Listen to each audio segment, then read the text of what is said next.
Hi, this is Damon Pistolka, host of the Faces of Business podcast, where we talk to interesting people about life and business. We cover their backgrounds, obstacles they've encountered, and find out what drives them. Along the way, our guests share nuggets you can use to drive your success. Reach me directly, DAMON at exityourway.us, or check out our website, exityourway.us, for more information. I hope you enjoy our show.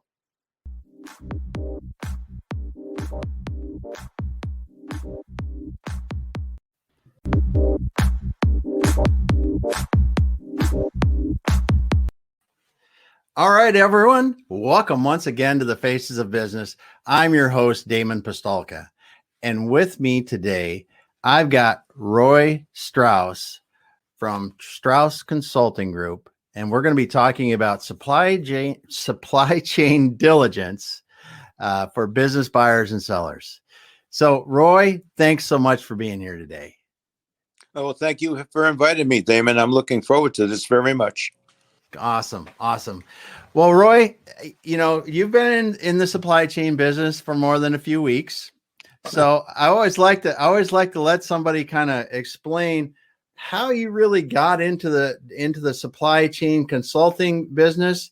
And then we can talk about some of the things that you've seen develop over the years and some of the things that, recent developments and other things like that. But let's start by understanding a bit more about your background and how you got into supply chain. Sure. Thank you, Damon. So I'm going to talk a little bit about my early history. I got my first real job, and I was always a numbers guy. So the company hired me for purchasing and inventory. And a couple of months later, they hired a warehousing consultant. This was going to be the first of three we hired over the 10 years we were going to be there. I had the good fortune to experience hypergrowth. We grew tenfold in 10 years. That's nice. Yeah. And so what happens is I'm working with this experienced consultant, and I don't like anything he's doing. And this project was so important that I reported directly to the president. Yeah. I said to him, I don't like what he's doing. And the president said to me, you didn't know what a pallet was 3 months ago. Go learn something. Well, Roy doesn't take kindly to that. Yeah. So I started taking notes. A few weeks later, I gave him my notes. We were going to long July 4th weekend. I said, just do me a favor, read my notes.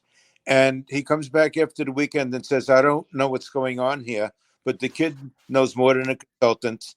He's running the project. And this is how I learned that this is what I was born to do. And I will get into it a little bit because it's really going to affect things I've seen that I don't see elsewhere for people buying and selling businesses, as well as supply chain in general. Yeah. Okay. So we, like I said, we hired other consultants later, but it's about 3 years later, and the president calls me in and says, well, you screwed up, Roy. I said, how'd I screw up? He says, well, we had a 5-year growth plan, and we outgrew it in 3 years. Yep. Roy being Roy, I said, good, don't sell so much. Anyway, what that really meant was, excuse me, that was the other guy's growth plan. So I said, look, let me know what you're trying to accomplish. Give me a growth plan.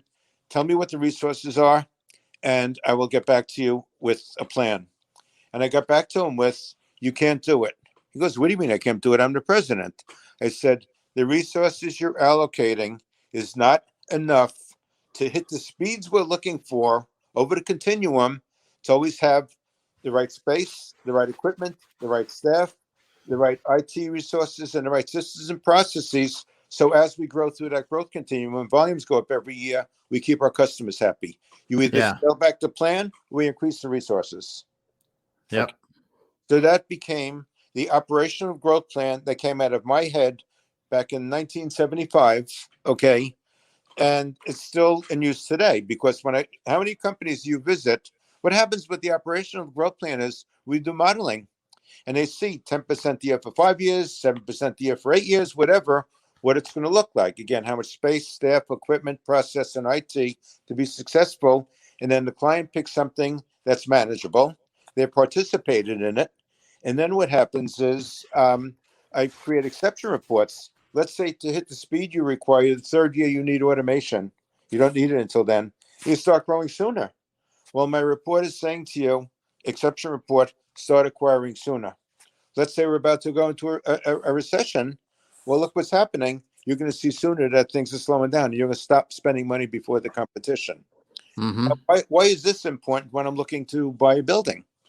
Well, you're going to buy a building, and let's say it's 200,000 square feet, and you have 10%, you have 20% to grow into, okay? And this is a business you're buying. The building comes along with the business. Well, for all you know, you can outgrow that building next year if you haven't created an operational growth plan to see what's really going to happen and Mm-hmm. know what resources you're going to need. Okay. So do you really want to buy a business where you think you have enough space, and then a year later you have to either expand space, take additional space elsewhere, or I hope you didn't buy the building because Yeah. it'd be too small for your whole life in the building. Yeah. But the operational growth plan is so essential in understanding what you're doing in terms of the space. Now, Yeah. once we're talking about the building itself is part of the profit center. Okay. You could have two buildings with the same exact footprint, 200 by 300. Okay. Well, one has column spacings that support your rack layout. The other one doesn't. One has docks in a favorable place, so many of the product can move quickly from the dock to the rack and back to the dock again. Others, you may have to travel 100 feet before you even get to the rack. Yeah. A good building for distribution, everything that sells fast is right opposite the dock door. A Yep. good building for a manufacturer is I receive it, I store it, work in process, store it, finish manufacturing, staging, and shipping out the door. So in the latter case, I want a building that has doors on the opposite side of the building, and I want it to be longer. In the first case for distribution, I want the doors to be on one side. What good is it having doors on the opposite side of the building if fast, medium, and slow moving product all have to travel that distance? Mm-hmm. I want the doors on the wide side of that building, so as much rack as possible is opposite those doors, so the fast moving product travels the shortest distance possible. Yep. Okay. And again, what we do is we have building checklists. Several things happen with people I work with. First of all, and we're going to get more into why just beyond growth and the building. But most of the people I work with, they'll call me in to look at the operation with them and critique it before they'll buy it, help them with the due diligence. My clients who are going to buy a business, and even just as important, you own a building or you have to get a new building, you're out of space. I have my building checklist that covers all those things. Mm-hmm. Facility sizes to support growth. The configuration, is that right? Are the docks in the right place? Column spacing, ceiling heights. You have special requirements, hazardous materials, security, so forth and so Yeah. on. And our analysis of the building, for people who are getting a building, but just as important, you're buying that business. Is the building part of your profit center, or is the building continually constraint management? And that's going to Mm-hmm. make a big difference in how profitable you can be in that business you just bought. Yeah, that's a great point, and it shows your background of understanding how to run a business and run a business that's moving products is key to understanding how to have an efficient warehousing operation, have an efficient supply chain overall. So, what are so when you look back at the projects you've done, what are some of the interesting projects that you go, boy, that was really fun? If I can, let me do a second add on to your original question, if I may. Very good, very good. Yeah, the second part of it is not only the building, but the product and the equipment that may be coming along. If it's manufacturing, you may have extensive manufacturing equipment. You certainly Mm-hmm. have very possibly conveyor, rack, forklifts, et cetera, et cetera. And what happens here is the key to success is what are you buying in terms of product, first of all? One of our other areas of expertise is product mix inventory. So when I first worked on that first job, I was a numbers guy, and I saw all the stuff we were stocking. My first job, Yeah, we couldn't sell it. Why are yeah, we stocking something we can't sell? The second thing I saw is the inventory plan was 3 months, and they did my numbers thing. We have 3 years, we have 3 millenniums. So over those 10 years and over the 38 years of my consulting practice, I started in January 1983. I developed what you have to do to be successful. So we have scientific formulas to determine what product you can sell successfully and what you shouldn't be carrying. Well, gee, if you're going to buy a business, don't you want to know that maybe 50% of what you're buying is not sellable? Mm-hmm. On the inventory side, again, we said we had 3 months. We had 3 years worth. Again, I know why. I go into my clients and teach them, and we have monitoring tools so it never gets out of control again. But you're buying that business. Oh, good. This is a sellable product. They tell me the inventory model is 3 months. Well, you know what? It's really 3 years. Do I really want all that inventory laying around all that time? It's not it's killing my cash flow. It's hurting business. So what we want to do, what happens is when I work with a client, okay, Warren Buffett's model, when he's buying a business, he's not buying stock, he's buying a business. He wants the best product with the best service with the lowest cost. So when we do the product mix inventory study, we get rid of a lot of stuff. Getting rid of stuff shrinks the footprint. Yep. Going through faster. Well, if I'm going through faster, it's less time. Less time is less people. Less people is less equipment. So by doing product mix and inventory study, we are streamlining the business because you're going through much faster. It's much less space, and reducing costs for inventory, space, staff, and equipment. We just created Warren's model. You get the best product with the best service at the lowest cost, and you're killing the competition and you're beating it on cash flow. Yeah. So if you're buying the business, this is clients I work with. But again, if I'm working with you, you're buying the business. We're going to look at that and say, do you want to buy this business versus this business? Because this business has all this extra stuff and this one doesn't. Or do you really want to pay $20 million for inventory when the stuff is only worth $10 million? Yeah. So it's a heads up on you're going to be putting a lot of money into stuff that you can't sell, and it's going to burn a large hole in your pocket. Yeah. Okay. Yep. And again, let's talk about the equipment. What happens again? What typically happens in a purchase agreement with inventory? The perpetual inventory says 10 million. We counted as 10 million. We got 2 million. 10 million. Let's go buy it. That doesn't work if 5 million isn't saleable. Yeah. Yeah. The equipment. The books say, well, we bought the equipment 10 years ago for $50 million. We depreciate it down to $30 million. There's the $30 million worth of equipment. Well, you know what? Maybe that equipment is obsolete. Mm-hmm. Maybe you can't compete anymore. Okay.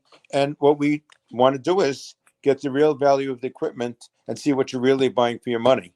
Maybe none of it is usable for all you know. Maybe you can't beat the competition with that equipment, and you have to know. Mm-hmm. And what we're talking about is the building, the equipment, the inventory. What about staffing? Oh, wow, look at this. They're producing at this rate. Well, is anyone buying a building seeing what are standards for that industry, or what are local businesses getting out of their labor force? Mm-hmm.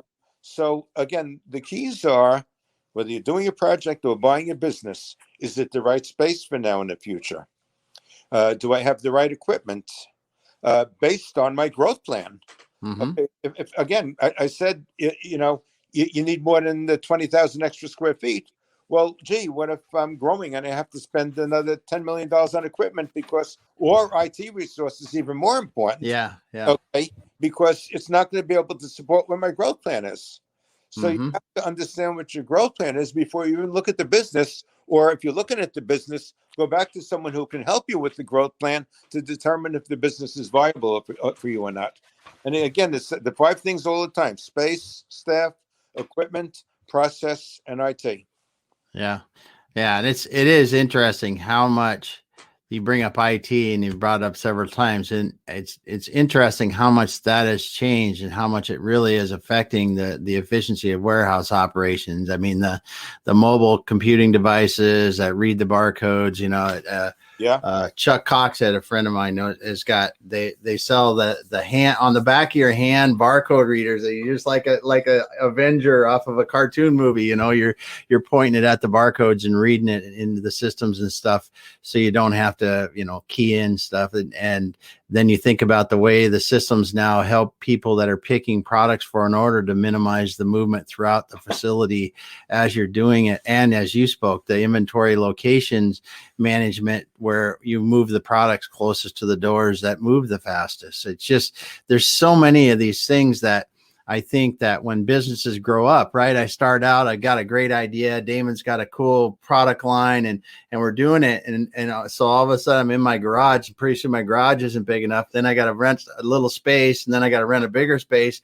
And I'm not reinventing myself. And I think that's one of the things that you're talking about without talking about it is, where do you get to a point where you go, okay, yeah, it was cool when you were walking around in your garage and you had 3 racks and a piece of paper keeping your inventory. But now we're in 50,000 square feet or 100,000 square feet with racks, 30 feet high. And we've got pickers, and we've got, 35 people working in here 24/7, trying to keep up with the order flow of product in and out. And that takes a different system. And a lot of people don't realize that until they're just about broke from just adding more people and more space. Well, again, getting back to IT that you were talking about, okay? So the current software, again, you have that growth plan. You don't have enough space. You don't have enough equipment to get it manufactured enough. You may have to add equipment. Well, what about the IT resources? What if the volumes of capabilities of the software that's coming with the business is not capable of supporting future growth? Yeah. More important, when I talked to my friend Bob, who's one of the top security guys, how hackable is it? Have they been? This is 2021. And anything and everything is possible. And you don't want to buy it, get hacked the next day, and ransomware. Yeah. Okay. That's for sure. That's for sure. Yeah. That's for sure. Again, with COVID now, okay, let's talk about COVID and supply chain. Okay. So I would go to a networking meeting 2 years ago, and half the people would say, "What's supply chain?" Yeah. Well, now they know what it is. They couldn't get toilet paper. They couldn't get a bicycle. They can't get a trip with their car, or they own a business and are selling the heck out of it. Now nobody wants it, or they're selling anything, and now everybody wants it. And if the business you're buying doesn't have any systems in place, like we talked about before, with some predictability, you're going to buy it. At least the people that sold it to you had a history. You have no history, and these things are happening, and you're in a vacuum. Yeah. Okay. So it's even more important when you're buying the business that you increase exponentially your ability to, again, space, staff, equipment, process, IT, make sure you're handling it in the future, you're handling it now, and you're doing everything right. Again, it makes me cry. A friend of mine sold his business to somebody, and they messed it up that they had to sell it back to him at half the price because they couldn't run it. Mm-hmm. Yeah. And that happens. I mean, because again, I see this a lot too in business owners, especially people that start out in a business, right? And start the business. And I'm a plumber, or like I said, a product, and I develop it and it's small and it gets big. You can run it intuitively, right? You run it just because you've hit that. I've hired the wrong people. I've ordered the wrong stuff. I've lived through those nightmares over 20 years or whatever it is. Yeah. And someone comes in that buys that business. They haven't lived those nightmares and lived all through that. And they're on the other side of this thing with a loan that they've got to pay back on this business too, or whatever kind of way they finance this business, they've got to pay that back, plus try to make money in the business, plus try to learn how to run the business successfully. And honestly, that is one of the things that we see is most common, is that transition. People, they really don't understand what they're buying, and they really don't. They're the seller, while well-intended, not trying to discredit any of the sellers, they've been able to build that experience level up, so it's almost like breathing. And the new buyer, it's completely, I don't care if you're in the same industry or whatever. There's business nuances that are going to make it way, way different. I said this to somebody that wasn't getting it. I got punched in the nose for you, so you don't have to get punched in the nose. I said that to them. Yeah. They weren't getting it. By the way, everything we're talking about is supply chain business. I don't care if you have a law office, whatever. How much space will I need? How many people? How many computers will I need? How big an office? Telephone systems? We outgrow them, okay? So the operational growth plan we're talking about, works for any business. We just Yeah. take out the product in the rack and move into the office side of the building. So Yep. you could be buying a business that has no product at all, but understanding everything we talked about. Again, based on growth, we run out of office space. Well, Yeah. is there something next door? You're going to have to get a bigger space or have two offices.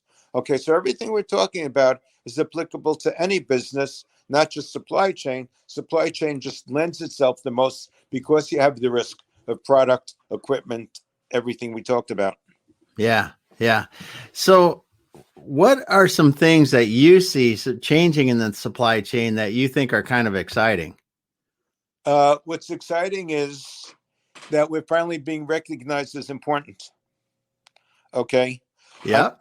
I made a sales call to a major division in one of the major companies on the stock exchange. Okay. Everybody owns their stock. I'm not going to embarrass them. Okay. Everybody owns their stock. And this sales call is about maybe 20 years ago. Okay. And they didn't know how much product they had of each item. Yep. They didn't know which building it was in. And I'm making the sales call to the supply chain staff. Well, supply chain is part of the marketing vertical. Again, I don't care how much you market and I don't care how much you sell. If you can't deliver it, Yeah. what's the sense of even having a plan if you can't execute? Yeah. Yeah.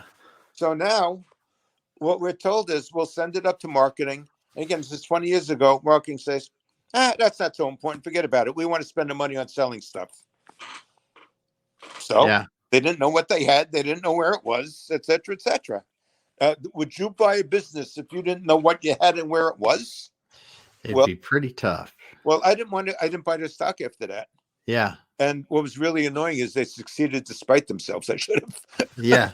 Yeah. Well, that happens. I think there's some of that happens, and it is, but the thing that you pointed out there is there's problems like this in every company. And I mean, I don't think that the one thing is I think some owners and executives I don't know if it's afraid to look like they don't, haven't done or made some big mistakes or whatever it is sometimes, and they don't like to call in outside people to help. But honestly, the only way that you're going to get good at something is if you screwed up at it an awful lot. And, and that's that's how you learn. And someone like yourself working in supply chain many years, you've seen it done wrong enough ways and seen it done right enough ways that you're bringing experience from many different operations, many different situations into to a business that has their experience in this one operation and doesn't have this more wider look. Yeah. In fact, let's talk about it in general. Okay. So you meet with the president of the company and he says, yeah, that makes sense. And then he goes back to the CFO and he says, we can't afford it. Or we go to CMO and he's a cover your ass guy, says, he's probably not the right guy for us. He goes to COO. The operation's running pretty well. You really want to waste money on that guy? And I call these guys the silent killers. Okay. Yeah. Okay. The guys that don't want you in there because A, they don't want to be exposed, or B, again, afraid of change, afraid of risk, cover your fanny. You know who those guys are. Yeah. What I'm doing when I'm making that initial meeting, I'm insisting that all the key stakeholders be at the meeting. And if they're not going to be at the meeting, I postpone it.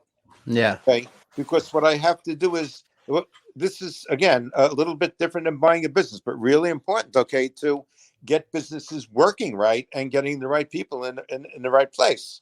So what happens is, again, I have everybody there. And we again, this is my case. Now, this is not Roy saying this is what Roy does. This is Roy saying to whoever's out there, think about what you do and how you're going to apply it to what you're doing. Again, whether you're looking at business, buying a business, running your own business, okay?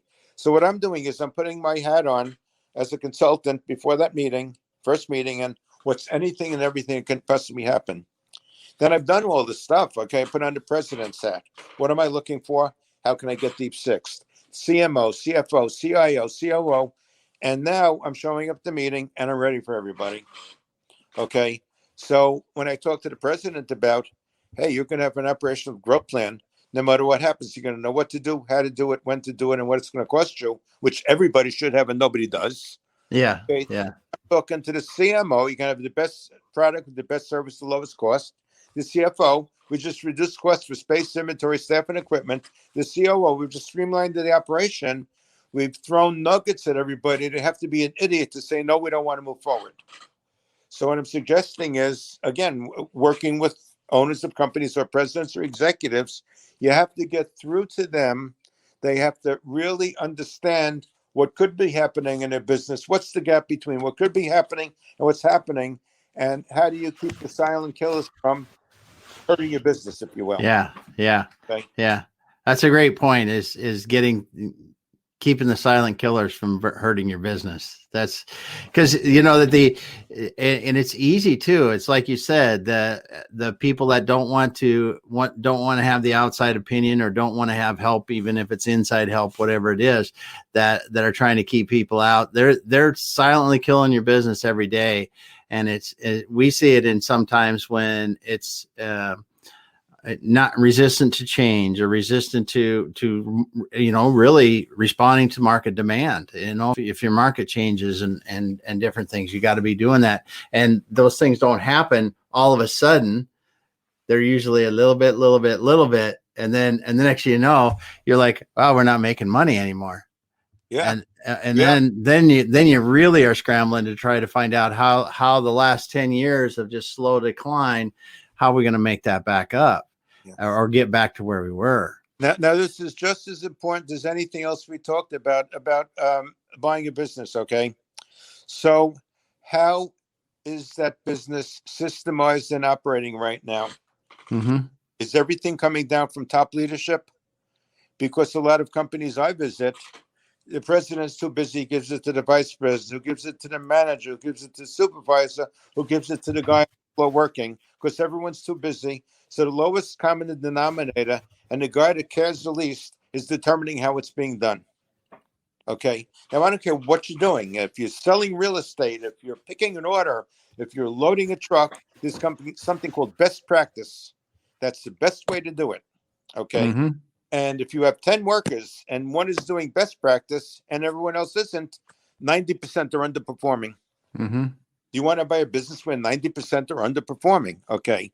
So, and again, when you're looking to buy a business, you want to make sure that leadership has established a chain of command with delegation of responsibility, and you're going to step in and fill the spot that person had, or you're going to want to change how they pick orders and have a riot on your hands. Mm-hmm. Okay. It's so important, the culture of the company and how that happens. And this is what happened on one of the deals I went on, where I was working with the seller, and so the buyer's walking through, and I'll tell you what this came to in a minute, what it led to. The buyer's coming through, and they asked the supervisor, well, how does that work? And his answer was, hell the hell do I know? You think that guy wanted to buy that business? Okay, that's a glaring example of what I'm talking about. Leadership from the top, best practice, domains. The domain is the corporate domain. Everything else has to support the corporate domain, not this guy's department. This guy's family life is more important than the business itself. So the corporate culture is so important. So that led me to, in addition to buying a business, well, you're selling a business, okay? Hey, if you have $1 million house, are you going to have everyone say, hey, come take a look? Or are you going to stage it first? Well, if you're selling a business, you should be staging it also. Yeah. Okay.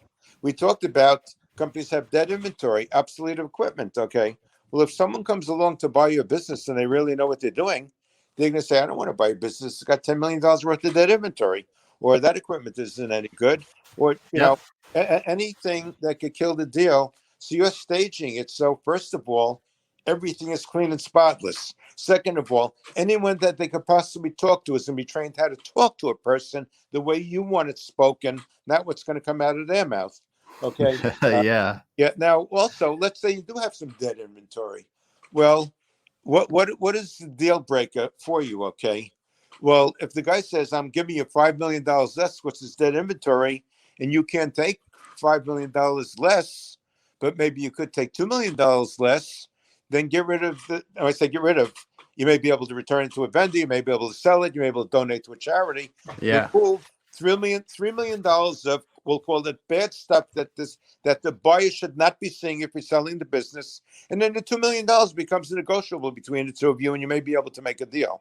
But if the gap is too big, you're going to, and someone knows what they're doing. And one of the bad things also is if you sell to someone that doesn't know what they're doing, that's going to be even more problems down the road, because they're just going to keep on complaining and so forth and so on, because they didn't know what they got themselves into, and they're going to come back to you all the time. Well, and it's like you mentioned, it doesn't immediately. Yes, you may get a deal done, but what happens as far as the financing of most business deals, at least when you get into multi-million-dollar business deals and tens of millions, is that the seller is going to hold a note for part of this purchase price of the business. Well, that note is usually could be 15 to 30% of the business, sometimes more, depending upon what's negotiated. But the seller needs to understand that in what they do. It's not that selling excess inventory, selling bad equipment that will cost that business a lot of money down the road will only hurt them over time. And it's like you said, it's much better to have a business that is ready for the next person to be very successful in it for all parties involved. Yeah. As Cy Sim said, the best customer is an educated customer. Mm-hmm. And that is correct. And again, you brought this up also, talking about supply chain right now and how it's affecting everything. Okay. So like we said before, you're selling it like there's no tomorrow, and then people stop buying it. Or nobody's buying it now. How many people wanted bicycles now because they're going to be riding in the country instead of taking a train into the city, whatever. Yeah. And again, if your system, you can control it. It's beyond control. You couldn't tell me anybody in December of 2019 that's going to tell you in July you can't buy a bicycle. Yeah. You show me that person, I'm going to hire him, to run my business, or her. I'm sorry. Yeah. And so what's going on here is, again, if you're prepared, if you're systemized, if you have your growth plan with monitoring systems, so at least you get it as early a heads up as possible. Yeah. Yeah. Okay. Yeah. Yeah. Yeah. Because there really were some glaring things that happened just because of the rapid shutdown of some industries. And now when we run into trying to start them back up, lumber is a good example. I mean, nobody really anticipated. Everybody said, well, we turn all the lumber plant mills off because, we're not going to do anything. And that what they didn't realize is it just meant that everybody's at home remodeling their homes and doing, they're remodeling themselves at home, and the contractors continued to work, and they needed more homes because they're moving out to places where they weren't before. And we have $1,000 for the 1,000 cubic feet of whatever it was. It was like 3 times the normal cost on the lumber. And now you see that it's finally the supply chain is catching back up and the price of lumber is coming back down. Yeah. But those kind of things are going to plague us for a long time. And the more complex the industry, the worse. Because when you look at like the IC chips, it's crazy what that's done to the automotive industry and everything else. When you've got, even here in Seattle, right? We have a PACCAR. They build tons of semi trucks here. If you drive by their facility right now, there are literally thousands of trucks out there that are waiting for components. Right. And you go into the Midwest at the plants, the automobile plants, they've shut down how many production lines just because of IC chips. Now I'm not talking about all the other stuff. And it's so these kind of things have really put a new spin on the supply chains, where it exposed that we can't react down or up as fast as we really want to. I think with a supply chain that's been leaned out, a global supply chain that you keep really, really lean. If you're going, hey, it's container to customer, it's like container comes in and that's in the customer's hands, 30 days from there. Yeah. You can't plan around a disruption like we had, where you're going to have 12 weeks or 16 weeks of nothing coming. Well, look what happened to Apple, where the province in China where they made the Apple products had the biggest case of COVID over there. Apple, Yeah. Apple should say, I want this, I get this. Apple couldn't get their products. Okay. So if Apple can't get it, what's going to happen to you? Yeah. Yeah. Yeah. And it's a great example because that's a company that has all the money to do whatever they need to do to keep the product flowing. And if they're having trouble, that's the real, I think the real enlightening thing about this is not something that money can really fix.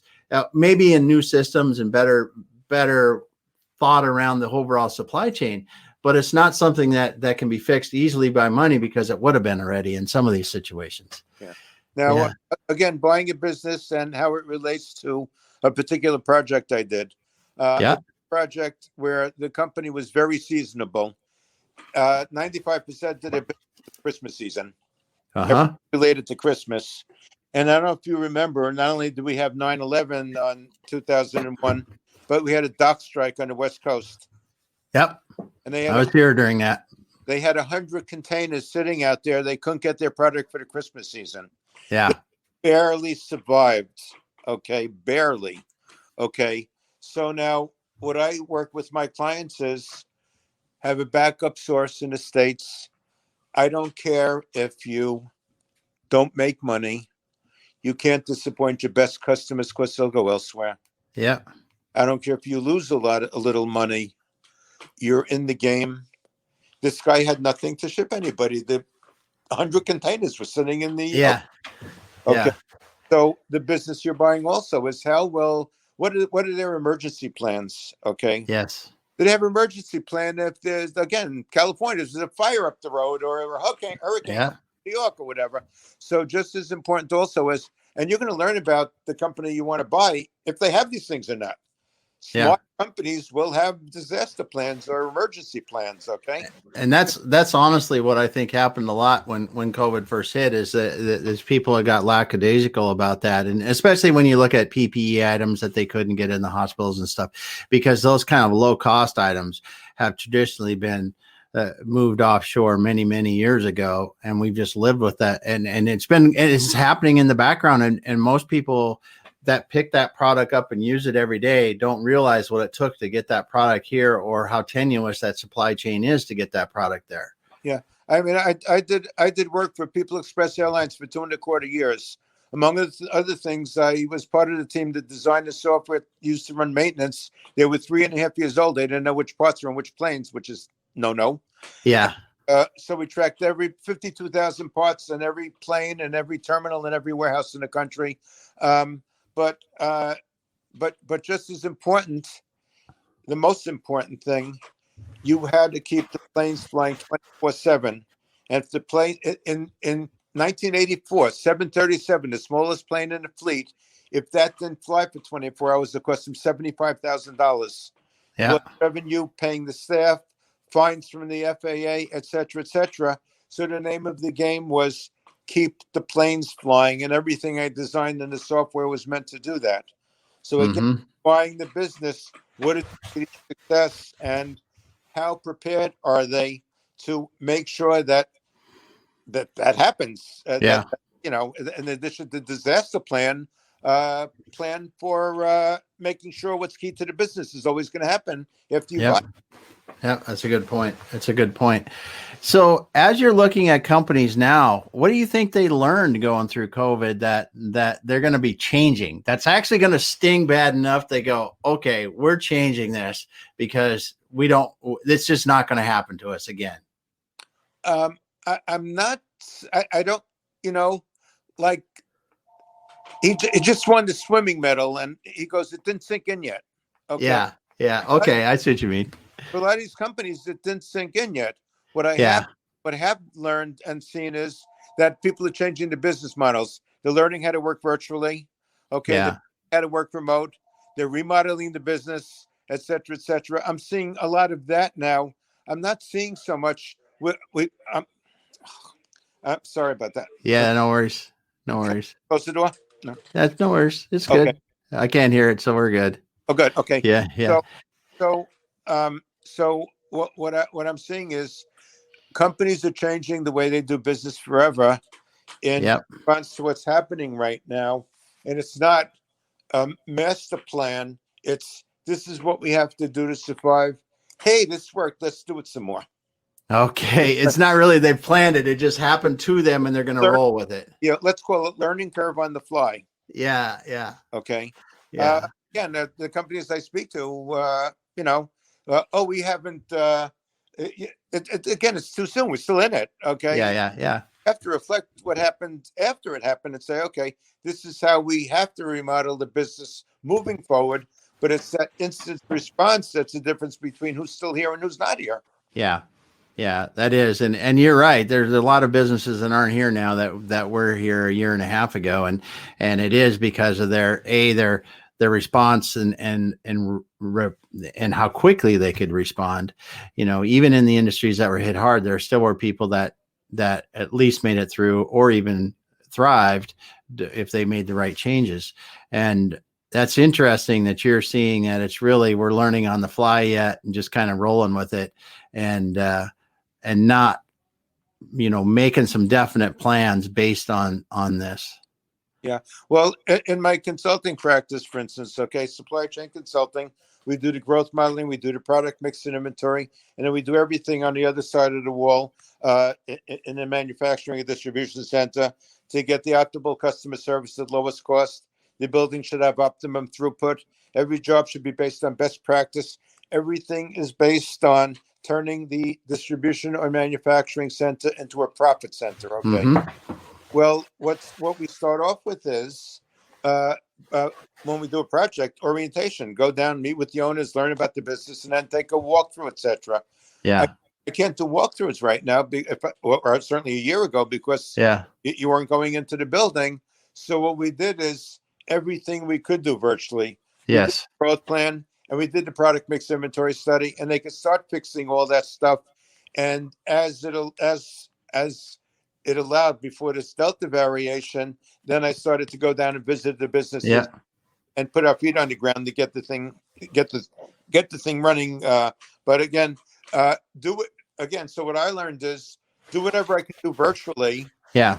And in some cases, in some cases, I had them walk through the building with a little with the iPhone you could do a FaceTime call walking. We actually had buyers for a business take a facility tour with an iPhone, right? And had people in the facility give them the tour because they couldn't go into the facility, and that was it worked out actually fairly well, and the deal was successful, and it's just like you said, people are figuring out what they can do and how they can continue to move on with the challenges. And that's what we should do. And I think it's going to be interesting, though, the long-term effects of this, because I think your suggestion of having an onshore or a domestic supplier for critical products is going to change.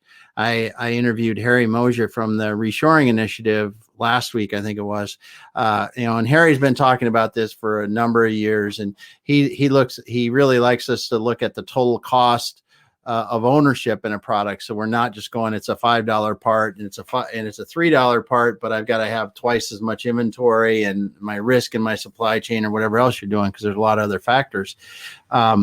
But we were discussing this very thing, and that the global supply chain, there's some of it you just can't have that tenuous anymore, and be out of product, like you mentioned with Apple or somebody like that, where they just can't get it. Yeah. Well, there's also other parts to it. Okay. Do I really want to find backup in the U.S. for everything being produced in China for my whole product line, or only find backup for the A movers, the fastest movers? Yeah. Customers must have. Yep. So what do I have to have backup for? I have to have backup for my A movers, because you have to have them, or you're going to lose it to the competition. Yep. I also have whatever product, whatever it is, A, B, or C mover, for my A customers. Yeah. Okay. So two things: what sells the most to everybody, and what are my best customers buying? That's a good point. Yeah. Get back up to that. So, like the 20% of those customers are 80% of your business. The 20% of those products are 80% of your sales. This is true.